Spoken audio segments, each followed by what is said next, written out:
मसीही जीवन कैसे जीना चाहिए। तो सुनिए, मुझे बाइबल कहती है कि जब आप यीशु मसीह को स्वीकार करते हैं तो आपकी उसके साथ शादी हो जाती है। वह दुल्हा है और हम उसकी दुल्हन हैं। और फिर शुरू होते हैं वह साल जब हम उसके लिए जीते हैं और उसके पीछे चलना शुरू करते हैं। और अगर आप बढ़ना चाहते हैं तो आपको कुछ आज्ञाओं का पालन करना होगा। मसीही में बढ़ने के लिए आप एक बच्चे की तरह बढ़ते हैं। बाइबल कहती है कि जब आप मसीह को स्वीकार करते हैं तो आप बिल्कुल एक बच्चे की तरह होते हैं। आप बिल्कुल एक बच्चे की तरह होते हैं, आप पले बड़े मसीही नहीं होते हैं। जब आप चर्च में जाते हैं मसीह को स्वीकार करने के बाद, तो हो सकता है कि कुछ विश्वासी वहां कहें कि पता नहीं यह बंदा लगातार आएगा भी कि नहीं। ऐसा बिल्कुल ना करें। आप नए विश्वासियों का स्वागत करें, उन्हें प्यार करें, उन्हें खुश करें, उनकी मदद करें कि वह और भी आगे बढ़े। जब मेरे छोटे बच्चे ने सबसे पहला शब्द मुंह से निकाला तो उसने कहा डै डै। उसने बिल्कुल ऐसे ही कहा था। मैं बिल्कुल उसके पास ही था जब उसने ये शब्द कहा था, डै डै। हमारी खुशी का कोई ठिकाना नहीं था। उसने बोलना सीख लिया था, डै डै। लेकिन मान लीजिए कि 20 साल बाद वह मेरे पास आता और कहता है डै डै। इसका मतलब होगा कि कुछ गलत है। लेकिन आप में से बहुत लोग बिल्कुल ऐसे ही हैं। आप बिल्कुल भी बड़े नहीं हुए हैं, 20 साल मसीह होने के बावजूद भी आप फिर भी कहते हैं डै डै। आप रुक गए हैं, आप आगे नहीं बढ़े हैं।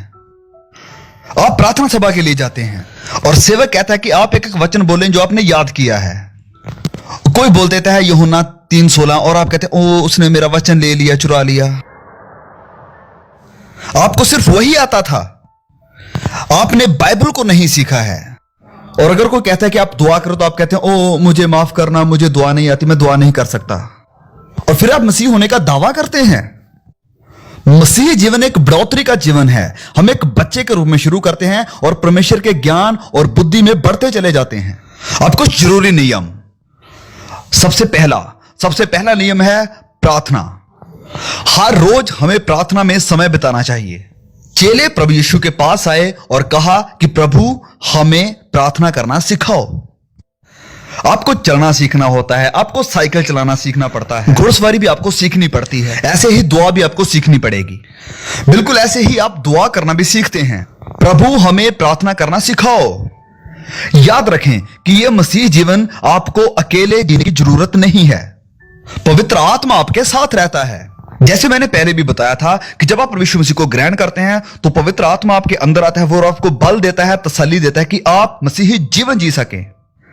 अब ये पवित्र आत्मा आपकी दुआओं में भी आपकी मदद करता है। पवित्र वचन कहता है कि इस रीति से आत्मा भी हमारी दुर्बलता में सहायता करता है, क्योंकि हम नहीं जानते कि प्रार्थना किस रीति से करना चाहिए, परंतु आत्मा आप ही ऐसी आहें भर भर कर जो बयान से बाहर है हमारे लिए विनती करता है। पवित्र आत्मा प्रार्थना में हमारी मदद करता है। बहुत से ऐसे लोग हैं जो कहते हैं कि प्रार्थना करने के लिए मेरा मन नहीं करता है, जब कभी मेरा मन करता है मैं तब प्रार्थना करता हूं। लेकिन आप गलत हैं। आपके पास खास जगह होनी चाहिए और खास वक्त होना चाहिए हर रोज प्रार्थना करने के लिए। और फिर दूसरी बात, वचन को पढ़ते रहें। अब पवित्र बाइबल का मकसद है प्रभु यीशु की गवाही देना। पवित्र बाइबल उत्पत्ति से लेकर प्रकाशित वाक्य तक प्रभु यीशु की तरफ ही इशारा करती है। अय्यूब कहता है कि मैंने उसके वचन अपनी इच्छा से कहीं अधिक काम के जानकर सुरक्षित रखे हैं। अब बाइबल कहती है कि हम सिर्फ शारीरिक तौर पर ही पलते बढ़ते नहीं है, हमारे अंदर एक आत्मा है। शारीरिक तौर पर हमारे पास आंखें हैं, हाथ हैं, कान हैं, नाक हैं, पैर हैं, लेकिन आपके अंदर रह रही आपकी शख्सियत है, आपकी आत्मा, आपकी जान और आपकी याददाश्त। आपकी शख्सियत वह आपकी आत्मा है, आपकी जान है। अब अगर आप अपना सारा समय अपनी शारीरिक बढ़ोतरी के लिए ही गुजार दें, आपको देखकर लगता है कि आप बहुत अच्छा खाना खाकर आए हैं, आप आज खाना खाना नहीं भूले हैं, आप अपने आप को संवारना या अपने शीशे को देखना नहीं भूले हैं, आप अपने शरीर की देखभाल करते हैं, लेकिन आपकी आत्मिक जरूरतों का क्या? आपने अपनी सारी शारीरिक जरूरतों को पूरा किया है लेकिन आत्मा के लिए कुछ नहीं। लेकिन ये आत्मा आपकी हमेशा के लिए रहेगी। शरीर तो मर के कब्र में जाता है और आत्मा जीवित रहती है। आप अपना सारा जीवन शारीरिक पूर्ति के लिए बर्बाद कर देते हैं, लेकिन आत्मा के लिए कुछ भी नहीं करते। लेकिन आप अपनी आत्मा को क्या खिलाएंगे? क्या भोजन है आत्मा के लिए? यह है पवित्र बाइबल को पढ़ना, जो परमेश्वर का वचन है। मुझे इसकी परवाह नहीं है कि आप कौन हैं, लेकिन आप एक विजयमय जीवन नहीं बिता सकते हैं अगर आप पवित्र बाइबल को निग्लेक्ट करते हैं। जब कभी भी कोई व्यक्ति मेरे पास आता है और कहता है कि मेरी दुआओं का जवाब नहीं मिल रहा है, मेरे जीवन में कोई विजय नहीं है, सफलता नहीं है, खुदा का आनंद और शांति मेरे जीवन में नहीं है, जो मसीह होने के नाते मेरे जीवन में होनी चाहिए थी, मैं उनसे एक सवाल पूछता हूं, क्या आप अपनी बाइबल को हर रोज पढ़ते और उनके ऊपर मनन करते हैं? और उनका जवाब यह होता है, वे अपना सर झुकाएंगे और कहेंगे कि नहीं, ज्यादा नहीं। इस किताब में खुदा ने आपके लिए एक संदेश दिया है, पढ़िए इसे, समझिए इसे, मनन कीजिए इसके ऊपर। बाइबल को ऐसे पढ़िए, इसे आदर सत्कार के साथ पढ़िए। यह एक इंटरव्यू है खुदा के साथ। उम्मीद के साथ पढ़िए इसे इस उम्मीद के साथ पढ़िए कि इन वचनों के द्वारा खुदा आपके साथ बात करें। हो सकता है आप एक वचन पढ़ें, आप उसी एक वचन पर मनन करें। हो सकता है आप एक अध्याय पढ़ें, आप उस एक अध्याय पर मनन करें। इस उम्मीद के साथ बाइबल को खोलें कि जब कभी भी आप इसे खोलते हैं, खुदा के पास आपके लिए कोई संदेश है। फिर आप इसे निर्भर होकर पढ़ें। पवित्र आत्मा की प्रेरणा से ये वचन लिखे गए हैं और पवित्र आत्मा ही इन वचनों को आपको समझा सकता है। इन वचनों के बारे में कई बार मेरे जीवन में भी ऐसा हुआ है कि जब मैं किसी वचन को नहीं समझ पाया और मैं अपने घुटनों पर आया और खुदा से कहा कि प्रभु मुझे इन वचनों का मतलब समझाइए, तो मैंने उन वचनों का मतलब अपने घुटनों पर पवित्र आत्मा की मदद से पा लिया। कुछ समय इन वचनों के साथ बिताएं। इसे ऐसे मत पढ़े कि बस ये हमारी एक ड्यूटी है, रीति रिवाज है, इसको पूरा कर लिया और बस मेरा काम हो गया और बाइबल बंद करके रख दी। समय दो इसे, 15 मिनट, 20 मिनट, आधा घंटा, हर सुबह ये करिए। हर सुबह अपना कमरा छोड़ने से पहले या अपना घर छोड़ने से पहले आधा घंटा प्रार्थना करें, इन वचनों को पढ़ें, वचनों के ऊपर मनन करें। और मैं आपको कहता हूं कि आपके दिन पूरी तरह बदल जाएंगे। आपके जीवन में आनंद होगा, आपके जीवन में खुशी होगी, आपके चेहरे पर एक स्माइल होगी, आपका पूरा जीवन बदल जाएगा, आपका व्यवहार बदल जाएगा अगर आप इस आदत को डाल लेते हैं कि हर सुबह आप वचनों को पढ़ें और प्रार्थना करें। और फिर अब तीसरी बात कि अगर आप मसीही जीवन जीना चाहते हैं तो आपके जीवन में अनुशासन यानी डिसिप्लिन का होना बहुत जरूरी है। मसीही जीवन एक अनुशासन का जीवन है। मसीही जीवन त्याग का और मुश्किलों का जीवन है। प्रभु यीशु ने कहा कि सकरा है वह मार्ग जो जीवन को पहुंचाता है। बाइबल हमें बताती है कि मसीही एक सिपाही है जिसे बहुत सारी मुश्किलों का सामना करना पड़ेगा। अच्छे सिपाही की नहीं मेरे साथ दुख उठा, पौलुस ने तिमोथियस से कहा था।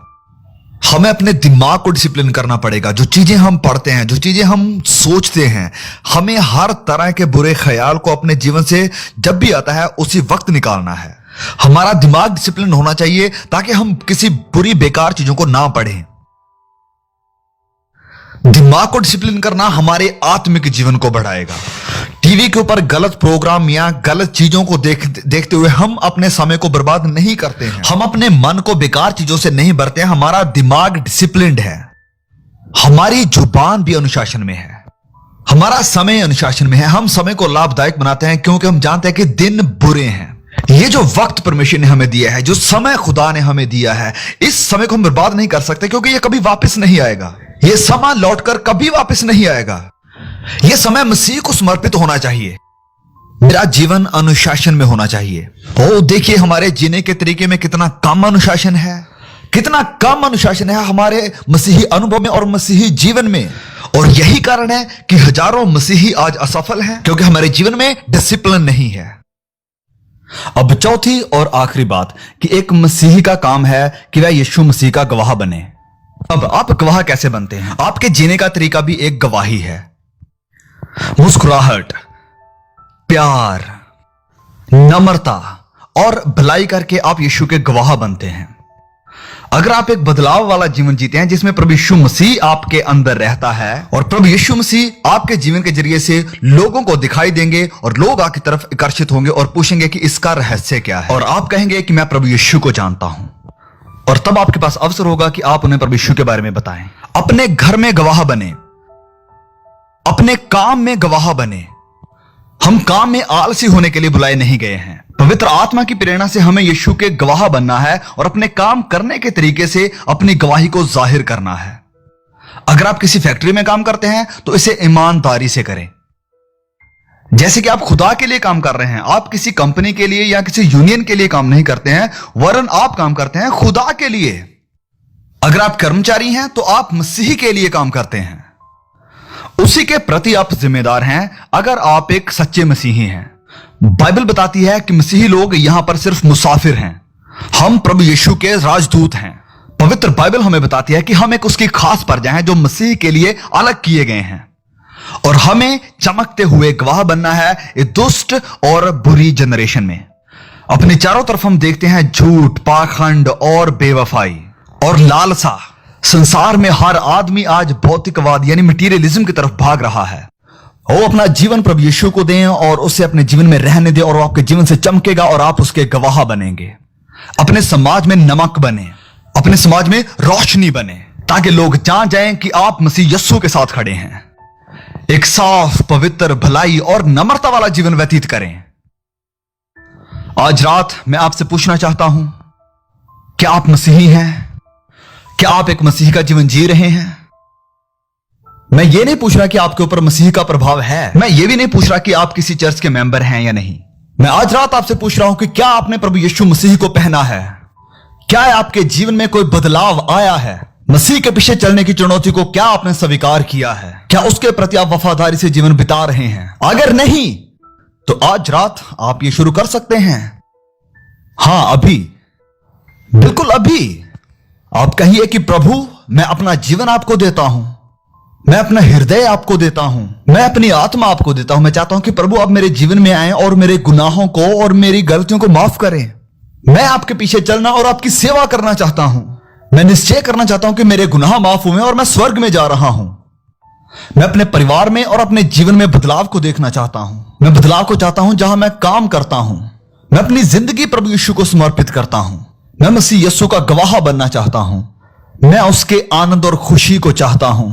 कितने लोग मसीह होने का दावा करते हैं, लेकिन उनके जिंदगी में मसीह की शांति नहीं है, उनके जीवन में आनंद नहीं है, उनके जीवन में वो प्यार नहीं है, मसीह के साथ उनका कोई रिश्ता नहीं है। बहुत जल्द वह गुस्सा हो जाते हैं, वह नम्र नहीं है, ईर्ष्या और घमंड के साथ वह भरे हुए हैं। मैं आपको बताना चाहता हूं कि मसीही जीवन ऐसा बिल्कुल भी नहीं होता है।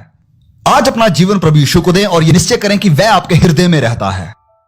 आप में से कुछ लोग मसीह को अपना जीवन पहली बार देने जा रहे हैं, और बाकी लोग अपना जीवन आज प्रभु यीशु को फिर से समर्पित करें। कहिए आज रात कि प्रभु मैं अपना जीवन आपको फिर से समर्पित करता हूं, मुझे नया बना दो। कहिए कि मैं अपने आप को आपके हाथों में सौंपता हूं। इस जगह पर खुदा सैकड़ों हजारों के साथ बात कर रहा है। आज आप सब आ जाइए और पश्चाताप करके प्रभु यीशु मसीह को ग्रहण कीजिए और कहिए कि मैं अपने जीवन की नई शुरुआत करने जा रहा हूं। मैं अपनी गलतियों को, अपने गुनाहों को मसीह की क्रूस के पास लाता हूं। मैं अपना सब कुछ मेरे उद्धारकर्ता के हाथों में दे देता हूं। मैं आपसे कहता हूं कि आगे आइए। इस बिल्डिंग से, अपनी सीटों से उठकर मैं कहता हूं कि आप सब आगे आइए। ऊपर से बालकोनी से आप सब नीचे आइए और यहां एक लाइन में खड़े हो जाइए और शांति के साथ कहिए कि मैं अपना आप मसीह को समर्पित करता हूं।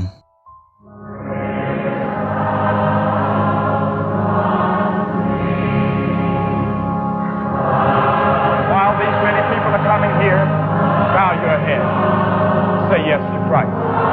Let him come into your life and make you a new person. And change the whole direction of your life.